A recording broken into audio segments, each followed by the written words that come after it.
রাজশাহীর তানোরে পরিত্যক্ত একটি গভীর নলকূপের গর্তে পড়ে যাওয়া ২ বছরের শিশু সাজ্জিদকে ৩২ ঘণ্টা পর উদ্ধার করতে সক্ষম হয়েছে ফায়ার সার্ভিস। উদ্ধারের পর শিশুটিকে রাজশাহী মেডিকেল হাসপাতালে নেওয়া হয়। পরে ডাক্তার তাকে মৃত ঘোষণা করেন। বৃহস্পতিবার রাত ৮টা ৫০ মিনিটে শিশুটি উদ্ধার করা হয়। গতকাল বুধবার দুপুরে গভীর নলকূপের ওই পাইপে পড়ে যায় শিশুটি।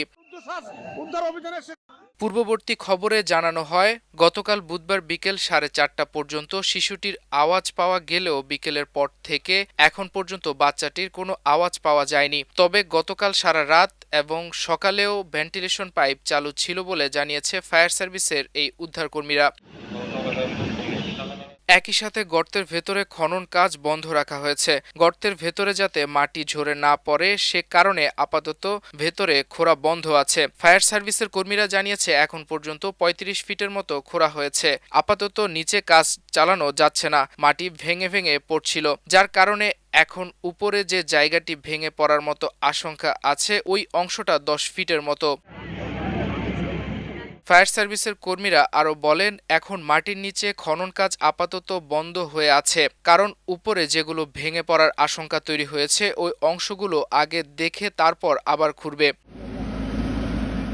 গতকাল শিশুটি গর্তে পড়ার পর ফায়ার সার্ভিসের একটি টিম ঘটনাস্থলে গিয়েছেন। সেখানে যাওয়ার পর যখন গর্তের গভীরতা মাপেন তখন তা ৩৩ ফিট পেয়েছিলেন ফায়ার সার্ভিসের কর্মীরা। তারা বলেন, এখন প্রায় কাছাকাছি চলে গেছে খুঁড়ে, হয়তোবা আর ২ বা ৪ ফিট খুঁড়লে বাচ্চাটিকে পাওয়ার সম্ভাবনা রয়েছে।